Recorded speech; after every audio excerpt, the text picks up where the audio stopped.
Salve, salve, concurseiro e concurseira. Pessoal, vem comigo. Vou trabalhar com vocês aqui em cima da parte de execução penal. Eu preferi trazer essa denominação execução penal em sentido amplo, mas especificamente a gente vai trazer os apontamentos dentro da própria Lei de Execução Penal, que é a Lei 7.210 de 1984. Mas antes de a gente começar a trabalhar literalmente na LEP, conhecida como a LEP, Lei de Execução Penal, eu vou trazer alguns conceitos importantes, algumas classificações, para que vocês consigam ter uma noção e venham resolver qualquer tipo de situação hipotética na prova.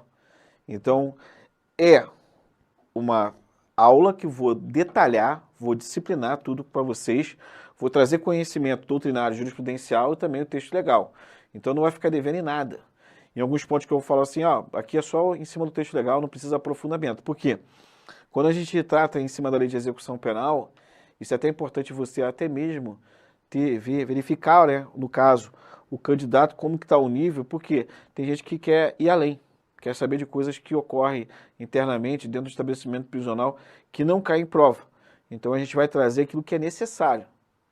Pode ter certeza que eu vou ter essa capacidade de fazer essa dosimetria, né, no sentido de dosar, mas não como pena, e sim de dosar para aplicar aquilo que é necessário para que vocês consigam acertar as questões. Perfeito? Então, sem mais delongas, primeiro ponto a abordar aqui com vocês é referente ao que? A sanção penal. Preste atenção, gente. Sanção penal, você vai trabalhar como se fosse o quê? Um gênero que comporta duas espécies. A primeira espécie de sanção penal, você vai colocar aqui, ó, pena. A pena, ela é aplicada, olha só que interessante, a pena ela é aplicada com base na aferição da culpabilidade do agente.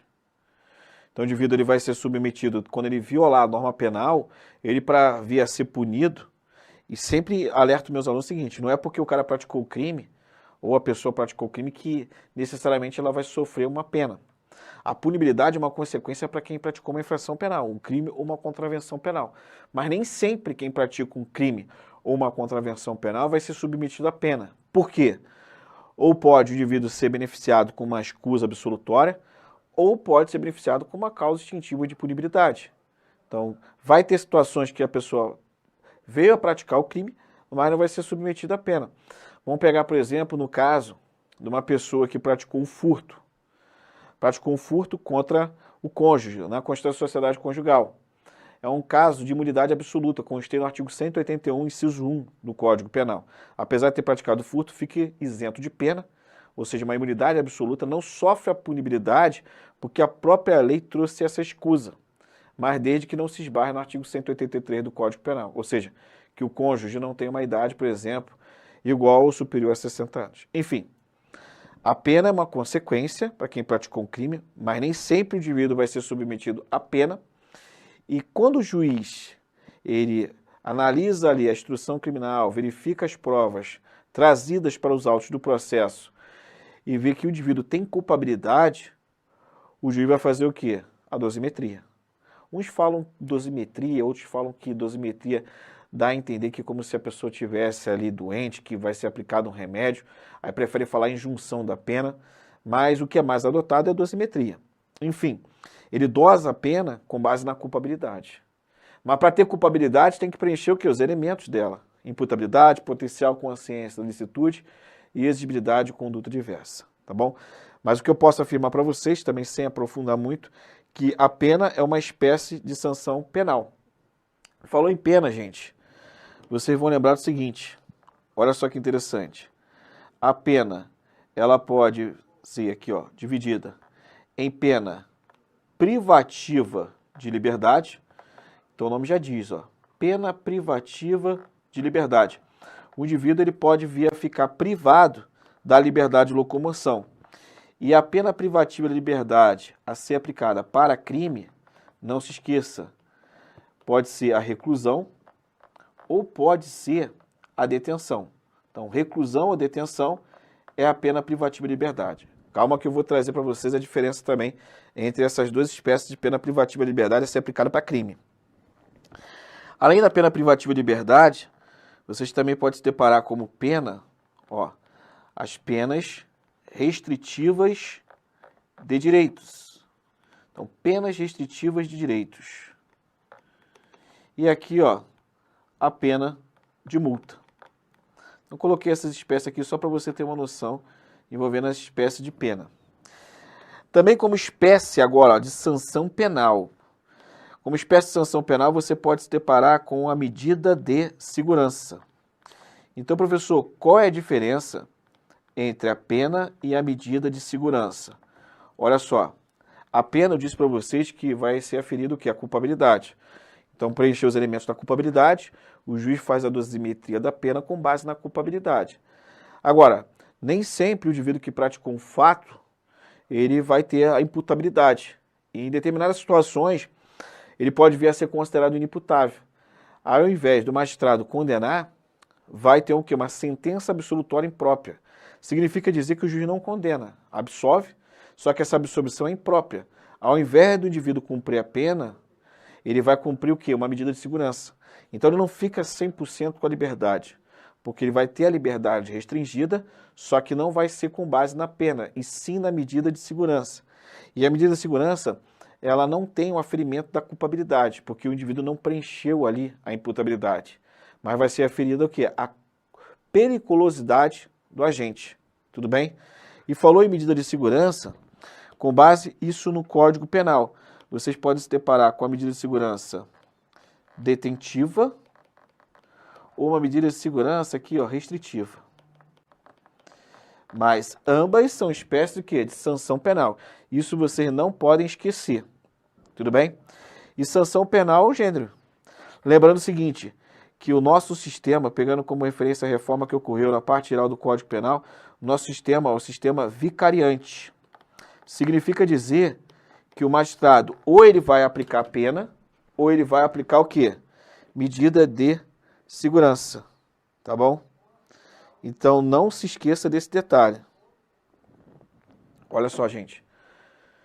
Ou é aplicada a pena, ou é aplicada a medida de segurança. Não pode ser aplicada as duas. Com a reforma que ocorreu em 1984, deixou de lado o sistema do duplo binário, porque antes poderia ser aplicada junto com a pena a medida de segurança. Hoje, ou é aplicada a pena, ou é aplicada a medida de segurança. A pena, a aferição da culpabilidade, e no caso, a medida de segurança, a aferição da periculosidade. Tranquilo até aí, né?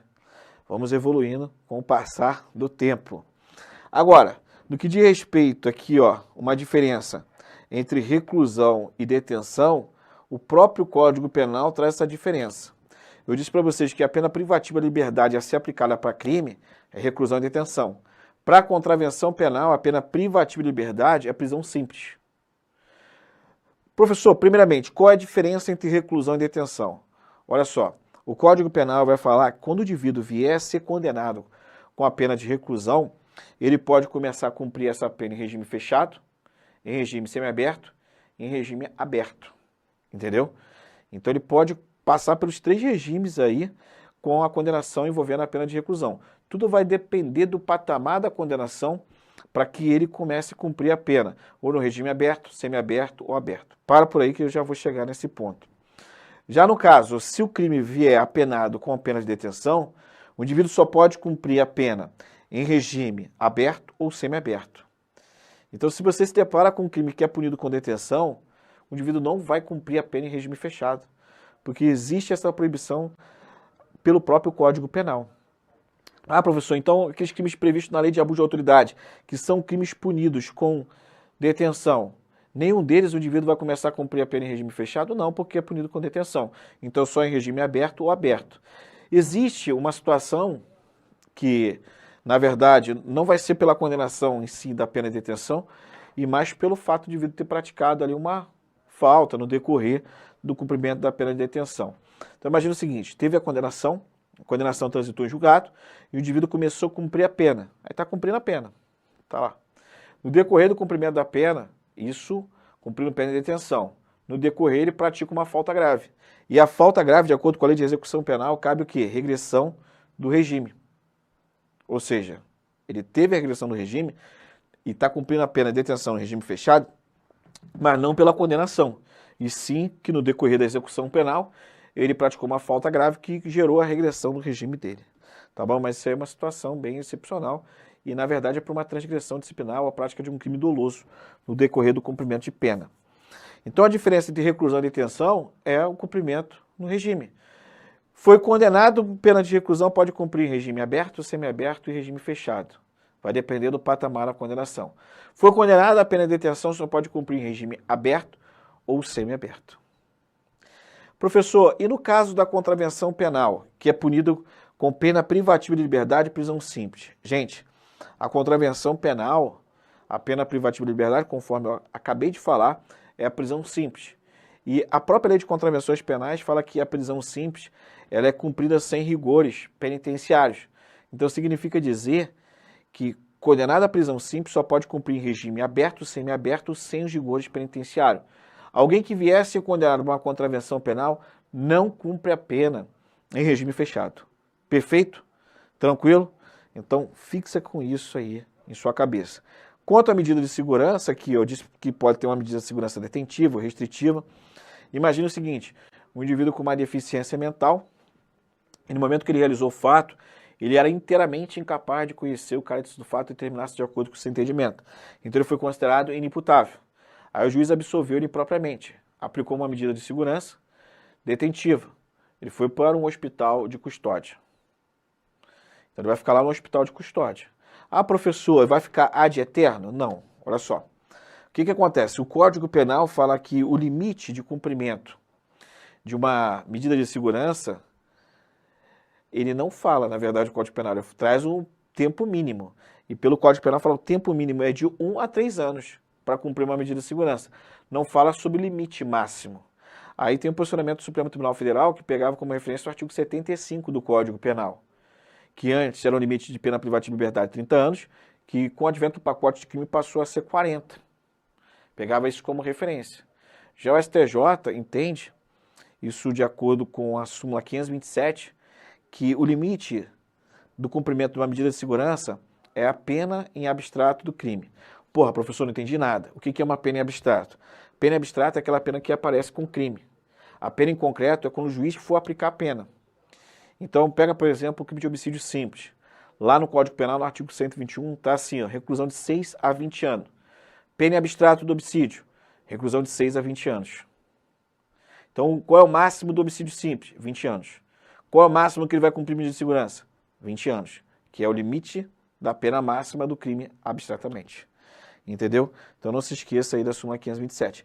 E no caso da pena privativa de liberdade, o limite você se depara com base lá no artigo 75 do Código Penal, que com o advento do pacote de crime passou a ser 40 anos.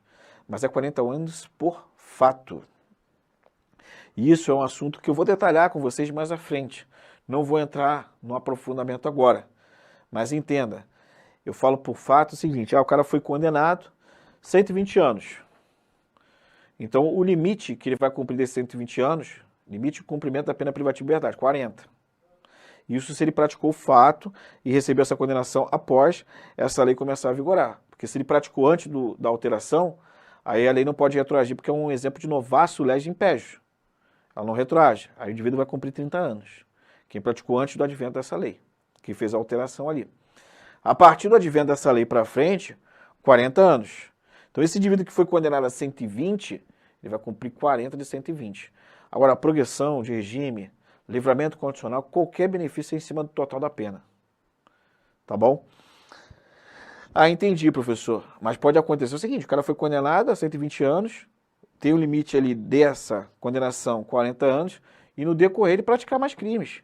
Aí vai ter o quê? A unificação da pena novamente dele, se ele vier a ser condenado, e basicamente vai abater do total, mais zero esse limite aí. Mas para frente eu trago essas informações de forma pertinente, tá bom? Um outro ponto aqui interessante para vocês aqui, ó, envolve o quê? O regime de cumprimento de pena. Então preste atenção, ó. Regime de cumprimento de pena. Pessoal, quanto ao regime de cumprimento de pena, nós deparamos com 3. Vocês vão colocar aqui, ó. Professor, quais são os regimes de cumprimento de pena? Vai colocar, ó, regime fechado. Além do regime fechado, você vai se deparar com o regime semi-aberto. Então, regime fechado, semi-aberto e, por fim, o regime aberto. Esses são o regime de cumprimento de pena. Mais à frente eu vou detalhar eles também, só para vocês entenderem regime. E o RDD? O RDD é o regime disciplinar diferenciado. O RDD não é regime de cumprimento de pena. Conste no artigo 53 da Lei de Execução Penal, o RDD é uma espécie de sanção disciplinar. Ou seja, o indivíduo tem que praticar ali com base no artigo 52. Então, o artigo 52 da Lei de Execução Penal vai trazer as hipóteses de cabimento do RDD e, preenchendo os requisitos, ele pode ser submetido ao RDD. E o RDD é uma sanção disciplinar, não é um regime de cumprimento de pena. Só que é o seguinte, tem banca de concurso público que coloca que o RDD seria regime de cumprimento de pena. Eu acho isso um absurdo. É uma sanção disciplinar. Regime de cumprimento de pena é um regime fechado, semiaberto e regime aberto. O RDD, o indivíduo está cumprindo a pena e vem a praticar uma falta ou uma hipótese de cabimento ali que ele pode ser colocado dentro daquelas características do artigo 52. Então, é uma situação mais drástica para ele, mas durante o cumprimento da pena. Não é um regime que é fixado com a condenação. Entendeu? Então, pela prática do crime que ele teve ali a submissão ao devido processo legal, é o regime aberto, o regime fechado, o regime semiaberto. Não tem o RDD. Então, o RDD ele tem que estar condenado, já cumprindo pena, ou na condição de preso provisório. Perfeito? Mas vamos avançar. Outro ponto aqui, ó, importante, que eu vou trazer para vocês. Quanto à natureza jurídica, gente, natureza jurídica da execução penal. Falando em natureza jurídica da execução penal, vocês vão se deparar com assim, ó, vai ter uma primeira corrente, que essa primeira corrente ela vai mencionar que a natureza jurídica da execução penal, ela é uma natureza jurídica administrativa. Tá bom? Então tem natureza jurídica administrativa. Eu vou antecipar e já vou contextualizando cada uma. Vai ter uma segunda corrente que vai falar que a natureza jurídica da execução penal ela é híbrida, ou seja, ela é mista. Seria uma mistura entre a parte administrativa com a parte jurisdicional. E uma terceira corrente, vamos colocar aqui, ó, terceira corrente, que a natureza da execução penal é uma natureza jurisdicional. E essa aqui que você vai colocar o asterisco, porque prevalece na doutrina que a natureza jurídica é o quê? É jurisdicional. Perfeito?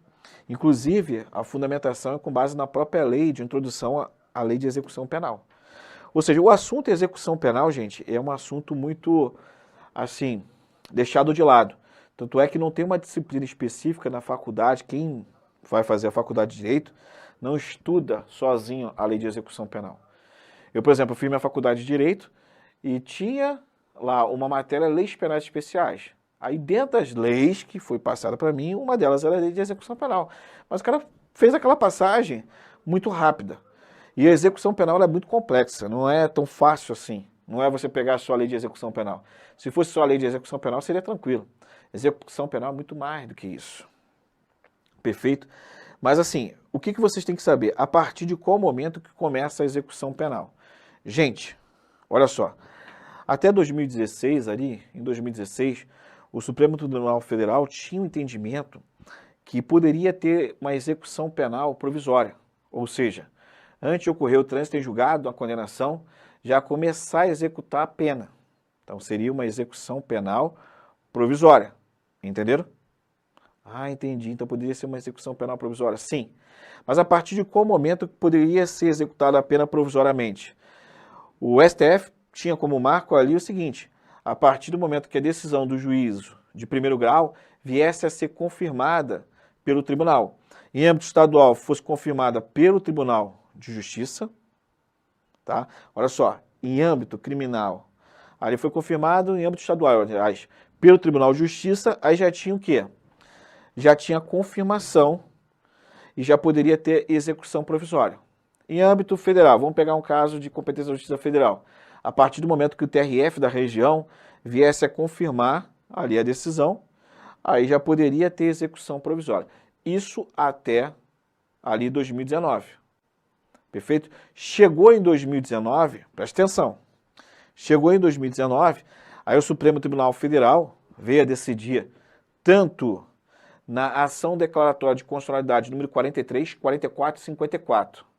Então, ADC 43, 44 e 54, o Supremo Tribunal Federal passou a entender pelo plenário, olha só, pelo plenário, de forma majoritária ali, o plenário passou a entender que para ter a execução penal, só através do trânsito em julgado da condenação, pegando como referência o artigo 283 do Código de Processo Penal.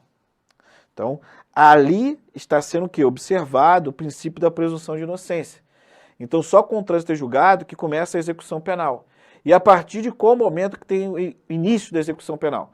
Com o trânsito em julgado, mas a partir do momento que o juiz de conhecimento, ele expede a guia de recolhimento para o indivíduo começar a cumprir a pena. Isso se for uma pena privativa de liberdade, né? Porque o juiz ele pode converter uma pena privativa de liberdade em restritiva a direito. Se for uma pena privativa de liberdade, o início da execução começa com a expedição da guia de recolhimento pelo juiz de conhecimento. Aí foi executada essa guia, ele vai começar a cumprir a pena. Aí vai ter o que? A fase da execução. Ou seja, então só com o trânsito em julgado da condenação. Esse é o posicionamento do Supremo Tribunal Federal, através, repetindo, ó, da ADC 43, 44 e 54. Isso a partir de 2019. Agora, eu vou colocar aqui para vocês o seguinte, gente. Olha só que interessante. Olha só, tá? Isso com base no artigo, ó, 492 ou 497, gente. Inciso 1, a linha E do Código de Processo Penal. O que acontece? O pacote de crime mexeu em várias leis, inclusive mexeu no Código de Processo Penal, e acrescentou lá essa alteração que teve. E lá no inciso 1, a linha 6, fala o seguinte: quando o indivíduo ele vier a ser condenado pelo crime doloso contra a vida e essa condenação ela for igual ou superior a 15 anos de reclusão, pode começar o quê? Uma execução provisória. Opa! Depois do STF decidir a respeito ali que a execução penal ela só ocorre com o trânsito em julgado, vai a lei mexer lá no Código de Processo Penal e fala que se o cara vier a ser condenado a uma pena de reclusão igual ou superior a 15 anos, pode começar a execução provisória. E aí, gente, nesse caso? Aqui, ó, qual é o posicionamento hoje do Supremo Tribunal Federal? Isso é um caso que tem repercussão geral, tá? Vamos colocar aqui, ó. É um caso que está em repercussão geral, que é o tema 1068. A princípio é o seguinte, eu já vou te falar e já vou te adiantar. Referente a esse caso, olha só, crime doloso contra a vida quando o indivíduo for condenado. Olha, a pena de reclusão igual ou superior a 15 anos. Qual é o posicionamento hoje do STF? Hoje o STF entende que pode ser executada essa pena de forma provisória. Mas qual é a fundamentação do STF? Porque ele está basicamente confrontando com aquele julgado que teve lá em 2019. O STF entende da seguinte forma, que o Tribunal do Júri ele tem previsão constitucional e é a soberania dos vereditos. Então, quando os jurados condenam aquele indivíduo pela prática do crime doloso, nada mais que está sendo feito é o quê? É cumprir aquele julgamento. Então, cumprindo o julgamento, está observando o quê? A Constituição Federal. E te digo que já é a maioria, praticamente, tá? Então, o que acontece? É um caso que está em repercussão geral, não finalizou ainda, vamos aguardar, mas de qualquer forma, o posicionamento do STF hoje, que aquela condenação, conforme eu citei o dispositivo lá do CPP, igual ou superior a 15 anos, pode ter execução provisória, porque é um crime doloso contra a vida e está sendo o quê? Cumprido o julgado do Tribunal do Júri. E a fundamentação também é o seguinte, gente, sabe por quê? Porque, no caso especificamente, é soberania dos vereditos, extraído da própria Constituição Federal. Então, se executa ali, mesmo que seja de maneira provisória. Tudo que eu falei aqui, execução de forma definitiva, esse caso específico do crime doloso contra a vida, eu estou falando de condenações. Mas o indivíduo ele pode ser preso antes de ser condenado? Pode. Antes do trânsito julgado? Pode. Pode ser preso temporariamente ou preso preventivamente. Mas a fundamentação, ela vai ter que ser com base, obviamente, na lei, e tem que ser demonstrada a necessidade. Tranquilo aí, então. Então, agora voltando aqui, ó, Primeira corrente fala que a natureza jurídica da execução penal, ela tem uma natureza administrativa, ou seja, teve a condenação, teve o trânsito julgado, vamos trabalhar dessa forma, tá?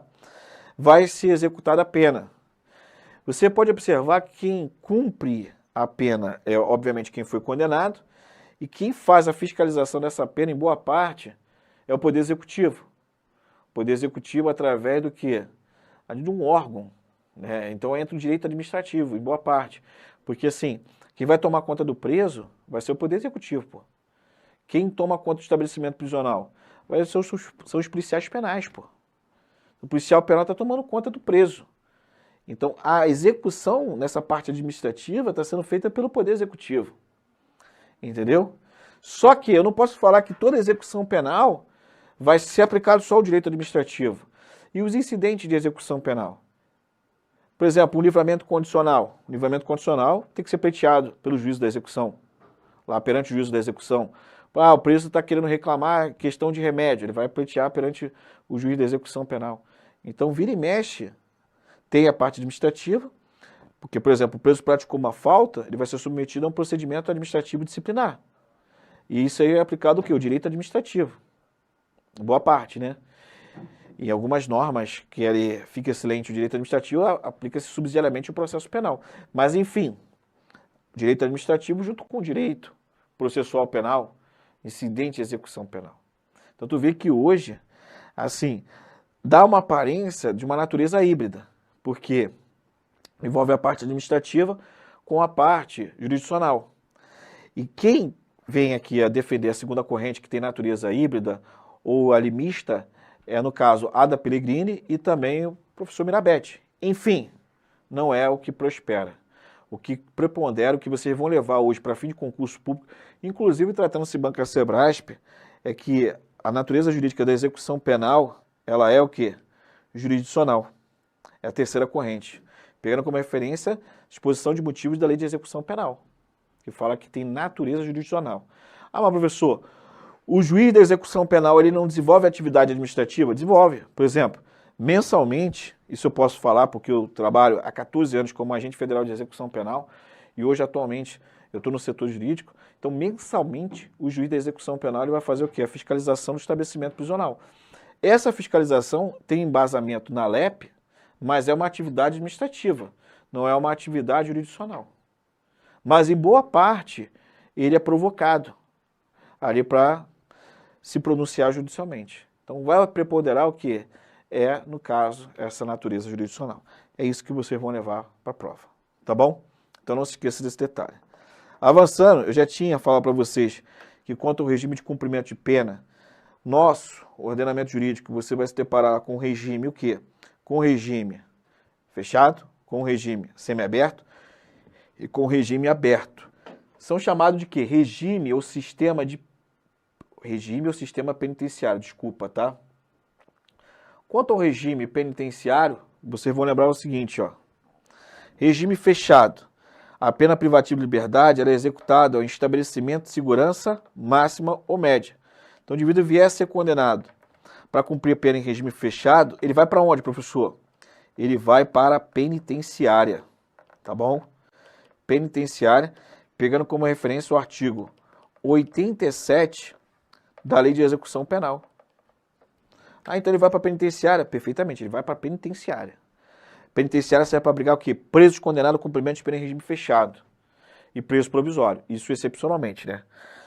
Vocês vão fazer concurso, então tem que ser técnicos. Por quê? Presídio e penitenciária é a mesma coisa? Na verdade, muita gente vai confundir, né? Vai embolar tudo. Vai falar presídio, vai falar penitenciária, vai falar cadeia. Olha só, depois, quando você estiver lá dentro, você pode até embolar. Mas para fim de concurso público, você tem que saber separar. Então, a penitenciária serve para abrigar o quê? Preso condenado a cumprimento de pena em regime fechado. E preso provisório também. Mas, regra geral, o preso provisório ele vai para a cadeia pública. Artigo 101 da Lei de Execução Penal. Não é possível ele ser colocado numa cadeia pública. Ou então, é uma cidade que não tem cadeia pública. Aí ele vai para a penitenciária. E, claro, tem que ficar separado dos presos condenados. Entendeu? Mas por que ele pode ir para a penitenciária? Porque o indivíduo que está na condição de preso provisório, ele segue as regras do regime fechado naquilo que é pertinente. Então ele pode ficar numa penitenciária. Entendeu? Então penitenciária, abrigar preso condenado ao cumprimento de pena em regime fechado e preso provisório eventualmente. Já no caso aqui, ó, regime semiaberto, o indivíduo que vier a ser condenado à pena para cumprir a pena em regime semiaberto, ó, envolve o quê? Uma pena privativa de liberdade executada em colônia agrícola, industrial, estabelecimento similar. Isso constei no artigo 91, artigo 91 da Lei de Execução Penal, tá bom? E o indivíduo que vier a ser condenado a cumprir pena em regime aberto, a pena privativa de liberdade é executada em casa de albergado ou estabelecimento adequado, seguindo as regras ali, né? Obviamente dentro do Código Penal e pegando como referência a Lei de Execução Penal. Agora, cadeia pública, abrigar preso provisório. E presídio. Presídio também é uma denominação que se refere ao que? Um estabelecimento para abrigar preso provisório. Então não se esqueça desse detalhe. Mas, professor, quando que o indivíduo ele vai começar a cumprir a pena em regime fechado? Agora preste atenção aqui comigo nesse ponto importantíssimo. Começar a cumprir a pena em regime fechado, olha só, ele vai ter que ser condenado a uma pena de reclusão. Olha só, condenado a uma pena de reclusão, e essa condenação à pena de reclusão tem que ser superior a 8 anos. Então, condenação a uma pena de reclusão superior a 8 anos. Foi condenado a uma pena superior a 8 anos, aí ele vai cumprir em regime fechado, tá vendo? Ah, entendi. Então o cara condenado a uma pena de reclusão 1 ano, ele cumpre a pena em regime fechado? Não, pô. Tem que ser condenação, necessariamente a pena privativa de liberdade é reclusão, e essa reclusão ela tem que ser superior a 8 anos. Aí ele cumpre em regime fechado. Regime aberto, vamos lá. O regime aberto, eu vou colocar aqui, ó, uma condenação a uma pena. E quando eu coloco aqui, ó, a uma pena, vou colocar assim, ó, uma pena privativa de liberdade, que pode ser reclusão ou detenção. Então, eu fui condenado a uma pena privativa de liberdade. E nesse caso aqui, ó, condenado a pena privativa de liberdade superior a 4 anos. Então, tem que ser superior a 4 anos. Ou igual ou inferior a 8 anos. Então, pena superior a 4, igual ou inferior a 8 anos, ele vai cumprir a pena em regime semiaberto. Agora, vem a exceção, para confirmar a regra, né? Exceto se for reincidente. Então, se o indivíduo ele é reincidente, ele pode ser condenado desse patamar e começar a cumprir em regime fechado. Então, exceto se for reincidente, ou então, ó, ou as circunstâncias judiciais forem desfavoráveis. Pode colocar circunstâncias judiciais desfavoráveis. Tá bom? Desfavoráveis. Então não se esqueça desse detalhe aí. Agora, e regime aberto? Regime aberto você vai colocar aqui assim, ó. Condenação a uma pena, também tem que ser uma pena privativa de liberdade. Então, condenação a uma pena privativa de liberdade. E essa condenação à pena privativa de liberdade, ela tem que ser igual ou inferior a 4 anos. Então, pena privativa de liberdade igual ou inferior a 4 anos. Aí cumpre em regime aberto. E vai também trazer o que é essa exceção. Exceto se for reincidente ou as circunstâncias judiciais forem desfavoráveis, que ele pode cumprir em regime semiaberto. Tá bom? Então não se esqueça desse detalhe aqui. Tem que ter essa patamar aqui da condenação para começar a cumprir de acordo com o regime. Show de bola? Então é isso aí. Eu trabalho com vocês nessa primeira parte, envolvendo conteúdo introdutório, para a gente agora avançar e chegar especificamente na Lei de Execução Penal. Tá aqui, ó. Artigo 1º da Lei de Execução Penal. Não se esqueça que a Lei de Execução Penal é a Lei 7.210 de 1984. E olha o que traz aqui no artigo 1º, que é um ponto que está, ó, do objeto e da aplicação da Lei de Execução Penal. Vamos à leitura do artigo 1º. Fala o seguinte: a execução penal tem por objetivo efetivar as disposições de sentença ou decisão criminal e proporcionar condições para a harmônica integração social do condenado e do internado. Então, separando o artigo 1º entre objetivos e finalidade, conseguimos chegar ao raciocínio seguinte. Primeiro objetivo ou finalidade da execução penal, da lei de execução penal, melhor dizendo, é propiciar meios para que a sentença seja integralmente cumprida. Então aqui envolve o quê? Efetivar as finalidades da retribuição e prevenção da pena. E no que diz respeito à sentença, preste atenção. A sentença, ela abrange a sentença condenatória e também a sentença absolutória imprópria. Foi naquilo que eu disse para vocês, sentença absolutória imprópria é porque o indivíduo é considerado inimputável, então ao invés de aplicar a pena, o juiz absolve impropriamente e aplica a medida de segurança. Aí daí sai o quê? Uma sentença absolutória imprópria. Já quando tiver uma sentença condenatória e foi condenado a pena privativa de liberdade, teve uma condenação, é porque teve a aferição da culpabilidade. Então, aplicação da pena, aferição da culpabilidade. Aplicação de medidas de segurança, aferição da periculosidade, não se esqueça disso. Então, o primeiro objetivo da lei de execução penal é efetivar o que? As finalidades de retribuição e prevenção da pena e também ali efetivação no que diz respeito à sentença condenatória e absolutória imprópria.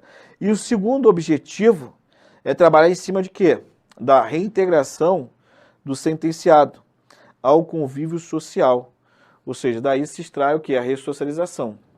Ah, professor, busca-se ressocialização?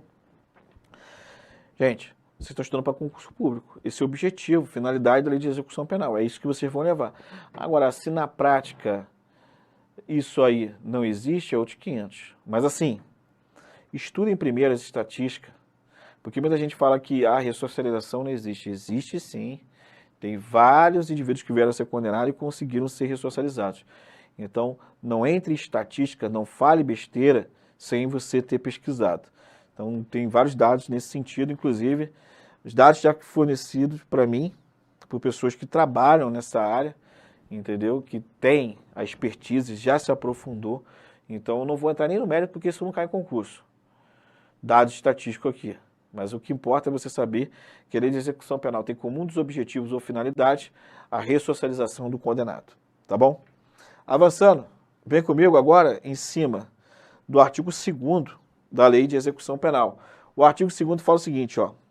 A jurisdição penal dos juízes ou tribunais da justiça ordinária em todo o território nacional será exercida no processo de execução, na conformidade desta lei e do Código de Processo Penal, tá vendo?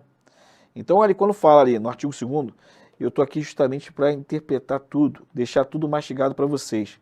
Quando fala ali no artigo 2º caput, que a jurisdição penal dos juízes ou tribunais de justiça ordinária em todo o território nacional, justiça ordinária, justiça o quê? Comum, pô. Comum, justiça comum.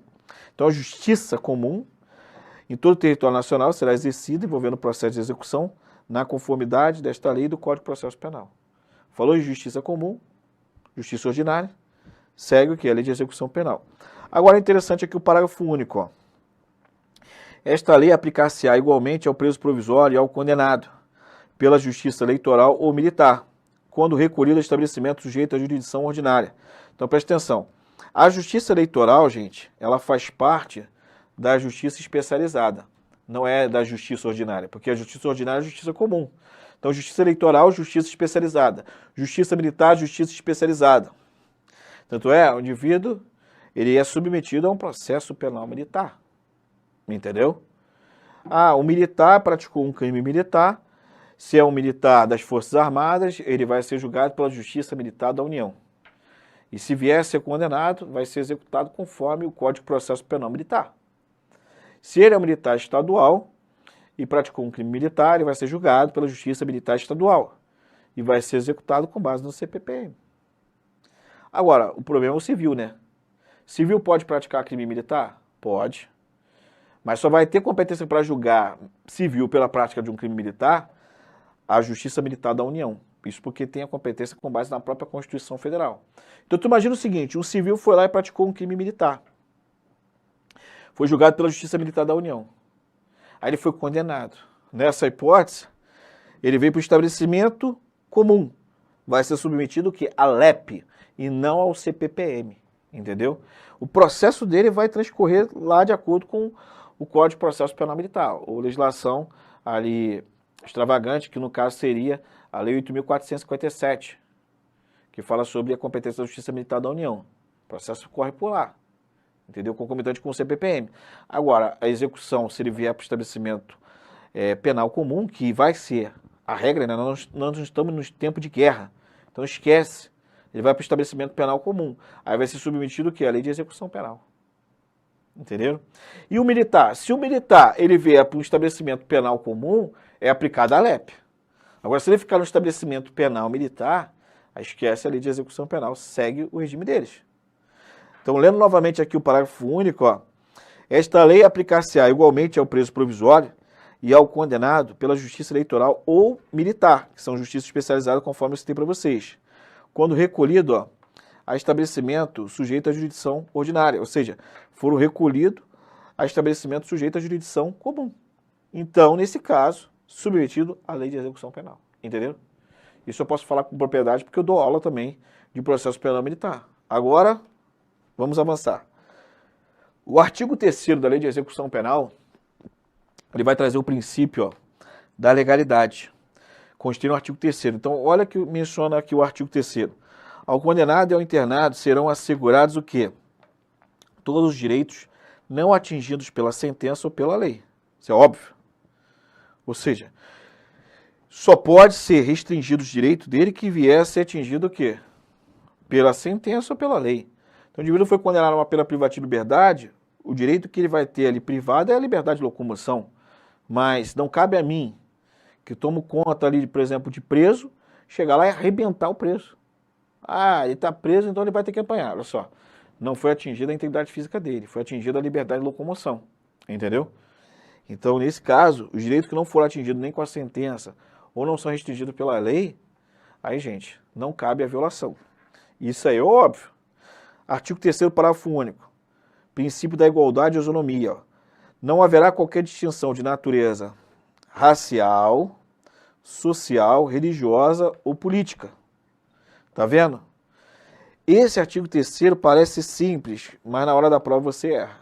Porque, ó, falou racial, social, religiosa ou política. Então não haverá qualquer distinção de natureza racial, social, religiosa ou política. Faltou aqui, ó, o quê? E natureza sexual? E quanto à idade? Não falou nada, né, no artigo 3º. Está falando que não vai ter distinção envolvendo raça, ali a parte social, religiosa ou política. Mas pode ter uma distinção quanto à natureza sexual? Sim. Quanto à idade? Sim. Inclusive a própria lei de execução penal traz essa possibilidade. Entendeu? Vai falar que as mulheres cumprirão penas privativas de liberdade de estabelecimento prisional feminino. E quem vai tomar conta na parte de segurança serão o quê? Agentes femininos. Agora, serviços que precisam de um apoio técnico ali de profissionais de áreas específicas, por exemplo, ao médico, um psiquiatra, aí pode ser executado por pessoas de sexo masculino. Mas serviço de segurança é pelo sexo feminino. Entendeu? Então não se esqueça desse detalhe. E eu também estou fazendo um estudo, gente, um estudo bem aprofundado, né, na situação carcerária, envolvendo o quê? Pessoas que são consideradas ali, né, no caso do gênero feminino, então pegando como referência transexual feminino. O que é transexual feminino? Nasceu biologicamente no sexo masculino, mas se reconhece do sexo feminino. Então, transexual feminino, existe o quê? O estudo que tem que separar, colocar em alas separadas. Então está tendo uma distinção, correto? Travestis também. Então eu fiz um estudo aprofundado, eu não vou entrar aqui nesse mérito para a gente não também perder a objetividade. Mas falando o que seria uma orientação sexual, o que é uma identidade de gênero, e isso aí no momento oportuno eu trago aqui o meu conhecimento para vocês. Tá bom? Vamos avançar? Olha só o que fala o artigo 4º. Fala o seguinte, ó, o Estado deverá recorrer à cooperação da comunidade nas atividades de execução da pena e da medida de segurança. Então aqui, ó, a cooperação da comunidade. E artigo 5º, vai falar sobre o princípio da personalização ou individualização da execução penal. Ó, os condenados serão classificados segundo seus antecedentes e personalidade, para orientar a individualização da execução penal. Tá vendo? Então vai ter classificação, ou seja, vai ter a CTC, composição da CTC, Comissão Técnica de Classificação, para elaborar o programa individualizador da pena privativa de liberdade. Então, mais à frente eu vou mostrar para vocês como que vai ser feita a composição da CTC para a elaboração da pena, do programa individualizador da pena privativa de liberdade.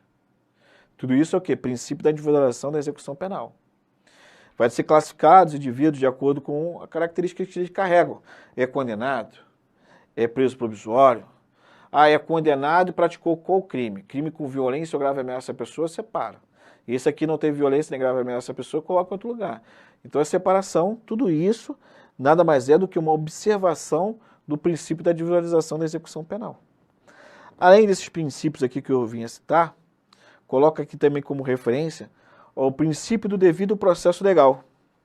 Então as decisões pressupõem contraditório e ampla defesa, devendo ser motivadas. Daqui eu puxo e faço referência a essa súmula aqui, súmula vinculante de número 5. Se a súmula vinculante só pode ser do STF, né? Onde que eu quero chegar com isso? Presta atenção, gente. Essa súmula menciona que, se caso é um servidor público que praticou uma falta administrativa, ele vier a ser submetido a um procedimento administrativo disciplinar, não há necessidade que ele seja ali representado por um advogado, entendeu? Ele pode ali responder todo o processo administrativo sem estar acompanhado do advogado, perfeito? Ah, entendi, professor. E o preso? O preso não. O preso praticou uma falta, necessariamente ele vai ter que ser submetido ao PDI, que a gente chama de procedimento disciplinar de interno, PDI. E nesse PDI, ele vai ter que estar com um advogado, vai ter que ter a defesa técnica. Um advogado, se tiver capacidade de constituir, ou a defensoria pública. Em âmbito estadual, se for estabelecimento prisional estadual, e em âmbito da defensoria pública da União, se for estabelecimento penal federal. Entendeu? Porque o procedimento administrativo disciplinar de um preso pode afetar a própria liberdade dele. Como assim, professor? Vamos supor que ele está respondendo um procedimento administrativo sendo apontado que praticou uma falta grave. Vocês vão ver comigo que a falta grave pode acarretar para ele o quê? Regressão do regime, perda de até 1/3 de dias remidos, revogação da saída temporária. Então, várias situações que podem implicar aplicação ali, no caso, envolvendo o quê? A condenação de uma pena, de uma sanção disciplinar, na verdade, por uma falta grave, entendeu? E, nesse caso, tem que ter aí um advogado. Então, não se esqueça desse detalhe, vai ter que ter defesa técnica, já o servidor não. Então, essa é a observação em cima da súmula vinculante número 5.